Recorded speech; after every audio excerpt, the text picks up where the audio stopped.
안녕하세요. 중국 주식 전문 채널 진중투입니다. 5월 6일 중국 시황입니다. 음성만 들으시면 됩니다. 다음 주부터는 시황도 물론 꾸준히 보겠지만 산업과 기업의 비중을 더 둘 생각입니다. 네, 5월 6일 오늘 중국과 홍콩 증시 동반 급락했습니다. 중국 증시 5대 지수 낙폭은 상해 종합지수 2.16%, 심천성분지수 2.14%, CSI 300지수 2.53%, 상해 과창 50지수 1.45%, 심천창업한 지수 1.9%, 홍콩 주요 지수 낙폭은 항생지수 3.81%, H지수 4.33%, 항생테크지수 5.23% 급락했습니다. 전일 밤 미국 증시가 급락했고 중국은 오늘 오전에 발표된 중국 4월 자이신 서비스업 지수가 크게 떨어졌고 오후에는 아시아올림픽 이사회에서 올해 9월 10일 예정이었던 항주 아시안게임을 연기하겠다고 발표했고 또 yuan화는 어제 이어 오늘도 절하됐습니다. 업종별로 오늘 오토바이, 석유화학, 화학섬유, 소프트웨어, PC 하드웨어를 제외한 대부분 업종이 하락했고 낙폭 큰 순으로 외식관광 7%대, 공항귀금속 5%대, 부동산 음료 4%대,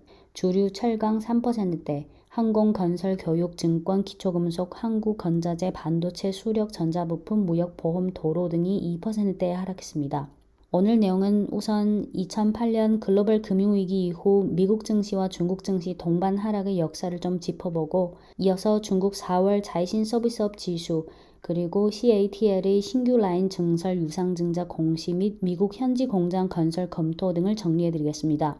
네, 과거로 돌이켜보면 중국 증시와 미국 증시가 일정 기간 동안 동반 급락한 게 한 8번 정도 있었습니다. 시간 순서대로 하나하나 짚어보자면 첫째, 2010년 1월부터 2월까지 양국 증시가 23거래일 기간 동반 하락했고 상해 종합지수가 7%, S&P 500 지수가 8% 하락했습니다.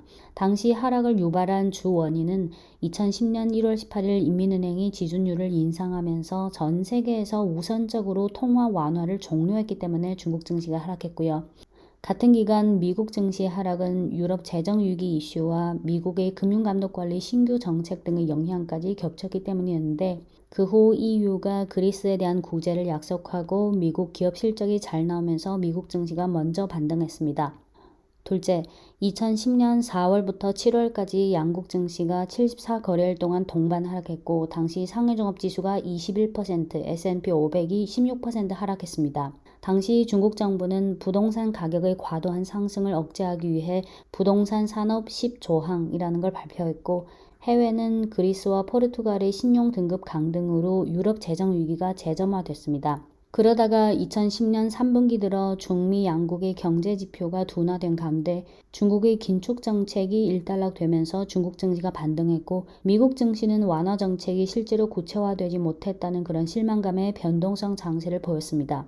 셋째, 2011년 7월부터 9월 양국 증시가 64거래일 동안 동반 하락했고 상해 종합지수가 11%, S&P 500이 13% 하락했습니다. 당시 중국 증시 하락은 경제 성장률 둔화 우려에다가 부동산 정책을 완화하지 않는다는 기조 때문이었고 미국 증시 하락은 미국 채권 디폴트 리스크의 심화 때문이었는데 특히 2011년 8월 미국 채권 신용 등급이 강등됐습니다. 그 후 미국 증시는 경제 지표의 지속적인 개선세로 반등이 나왔고 중국 증시는 계속 변동성 장세 속에서 하락했습니다.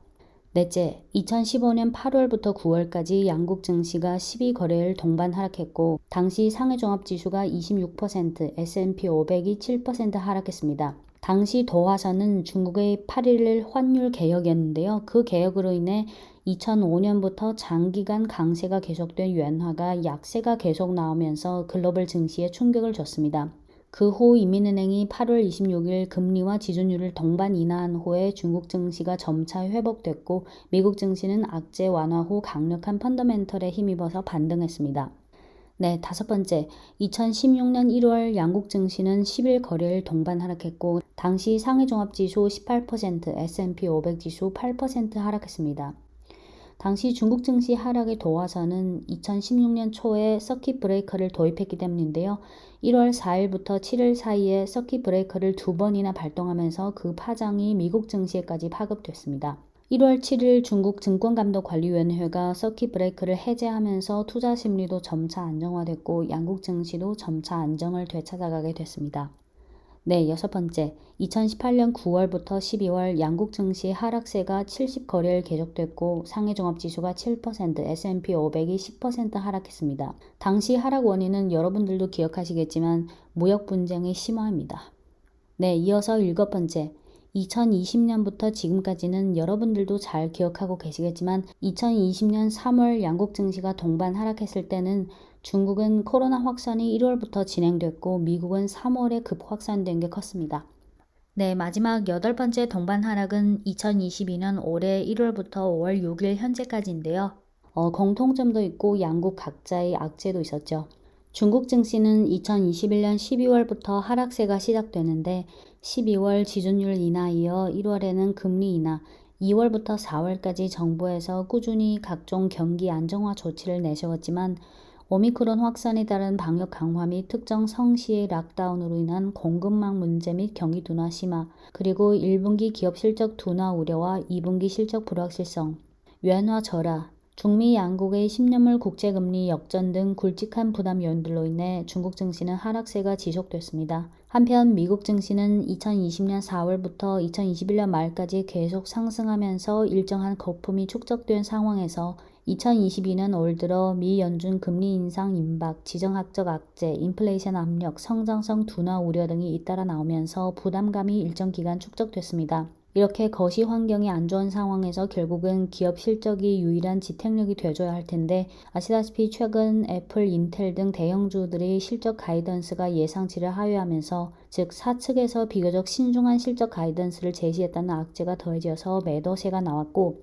이번 미 연준 금리 인상 후 미국 증시는 하루만 급등하고 다음날 바로 급락했습니다. 네, 지금까지 2008년 글로벌 금융위기 이후부터 지금까지 양국 증시가 동반 하락한 역사를 하나하나 간단하게나마 짚어드렸는데요. 매번 동반 하락이 공통점도 있고 차이점도 있었지만 공통점은 대체로 정책 긴축 또는 특정 사건의 충격이 도화선으로 작용했고 그런 상황에서 증시 반등을 자극했던 주 원인은 정책 기조의 변화와 당시 사건 충격의 해소였는데 만약 이 두 가지 조건이 구비되지 못했다면 펀더멘털 즉 경기의 지속적인 개선을 기다릴 수밖에 없었습니다. 2022년 5월 들어 양국 증시가 이미 4개월 넘게 동반 하락했는데요. 방금 그 세 가지 요건, 즉 첫째는 정책 기조 변화, 둘째는 사건 충격의 해소, 셋째는 경기 개선. 이 세 가지 요인은 지금 상황상 당장은 변화되기 어려운 상황입니다. 즉 정책 기조는 아시다시피 미국은 긴축으로 가고 있고 중국은 비교적 자제적인 완화. 둘째 사건 충격의 해소는 미국은 지금 인플레이션, 공급망 문제, 그리고 글로벌적으로 우크라이나 전쟁 이슈도 있고 셋째 경기 개선은 아시다시피 지금 중국 경기가 상당히 둔화된 상황이고 실질적인 개선까지는 상당한 시일이 걸릴 것입니다. 네, 이어서 두 가지 내용을 말씀드리겠습니다. 첫째는 오늘 발표한 4월 자이신 서비스업 지수 악화, 둘째는 CATL 신규 라인 증설을 위한 유상증자 공시와 미국 현지 공장 건설 검토입니다. 네, 오늘 오전 4월 자이신 서비스업 지수가 나왔는데요. 참고로 중국 통계국 PMI와 자이신 PMI 차이는 샘플 기업 수와 기업 유형의 차이인데 간단히 말하면 두 지수 모두 대기업, 중형기업, 소형기업이 다 포함되어 있지만 통계국 PMI는 대기업의 비중이 좀 상대적으로 높은 데 비해 자이신은 중소기업의 비중이 상대적으로 좀 더 높습니다.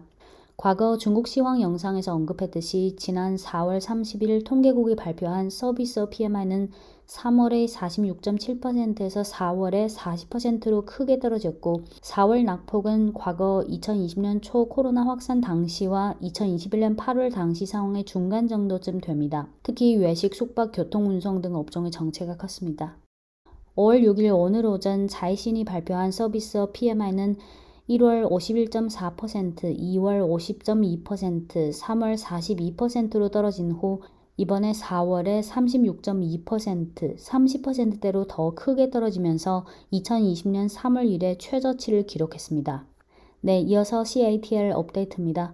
어제 장 마감 후 CATL이 신규 라인 증설을 위한 제3자 주주 배정 유상증자 공시를 냈는데요. 주요 내용은 다음과 같습니다.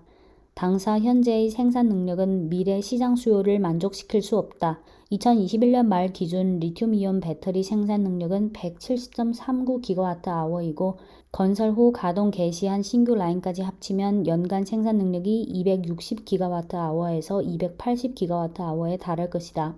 지금까지 7개 신규 라인 건설 프로젝트 공시를 잇따라 냈고 이 신규 라인들의 생산 능력을 합치면 약 218GWh, 거기다 이번에 새로 건설 예정인 신규 라인의 생산 능력은 약 135GWh니까 합치면 353GWh, 즉 이미 가동 중인 생산 능력 280GWh에다 지금 건설 중인 생산 능력 353GWh를 합치면 총 633GWh. 이번 135GWh 신규 라인 건설 프로젝트는 건설 기간이 24개월에서 48개월, 투자 회수 기간은 6.16에서 7.01년, 제3자 배정 유상증자 금액은 450억 위안. 시장 수요 측면에서 향후 몇 년간 전기차용 배터리와 에너지 저장용 배터리 수요의 급증에 따라 당사의 시장 점유율도 한층 더 향상될 공간이 있다. 당사의 예측에 의하면 2025년까지 당사의 생산 능력은 670GWh에 달할 것이다. 이게 공시 내용이고요. 그 외에 오늘 장중에 CATL 관련 이런 보도가 나왔는데요. CATL은 지금 미국 현지 공장 건설건에 대해 심사 막바지 단계에 있다. CATL은 BMW와 포드를 위한 공장 건설을 협의 중에 있는데 공장 위치는 켄터키주 또는 사우스캐롤라이나주일 가능성이 있다. 이런 보도 내용에 대해 CATL 측은 노 코멘트라고 밝혔습니다. 5월 5일 실적 설명회에서 CATL 회장인 정유주는 이렇게 말했는데요. 현지화 생산의 수요로 인해 CATL은 모든 해외 주류 자동차 업체와 구체화 방안을 협상 중에 있다고 말했고 미국 현지 공장 건설 관련 소문에 대해 그는 이렇게 말했습니다. CATL은 미국 고객과 각종 가능한 공급 협력 방안을 검토했고 현지화 생산의 가능성에 대해서도 토론했다. 하지만 구체적인 상황은 인력 교육, 효율성, 노조 등 요인들이 품질과 원가에 미치는 영향을 고려할 필요가 있다. 네, 끝으로 4월 중국 자동차 판매량입니다. 중국 자동차 공업협회에 의하면 2022년 4월 중국 주요 자동차 기업의 합계 판매량은 117.1만 대로 전월 대비 47.6% 감소했고 전년 동기 대비 48.1% 감소했습니다. 1월부터 4월 누적 판매량은 768만 대로 전년 동기 대비 12.3% 감소했습니다. 진중투 과거 중국 시황 영상에서 BYD의 4월 전기차 판매량을 말씀드린 적이 있는데요. 4월 BYD의 전기차 판매량은 10만 6,042대로 전년 동기 대비 313% 증가했고 1월부터 4월 누적 판매량은 39만 2,371대로 전년 동기 대비 387% 증가했습니다. 단기 추세든 장기 추세든 지금 추세적으로 내연차 성장성이 떨어지고 전기차 성장성이 계속될 수밖에 없는데 지금 월간 판매량을 보면 전체 신규 판매에서 전기차가 한 20%대 차지하고 있습니다. 중국 전기차 기업 중에서 지금 거시 환경이나 산업 환경 등 각종 상황을 고려하면 버티는 능력, 특히 배터리와 반도체 그리고 부품 등 밸류체인 통제력이 강한 기업은 BYD죠. 네, 이상 5월 6일 금요일 중국 시황이었고요. 다음 주부터는 시황도 물론 꾸준히 보겠지만 산업과 기업의 비중을 더 두겠습니다. 네, 지금까지 중국 주식 전문 채널 진중투였습니다.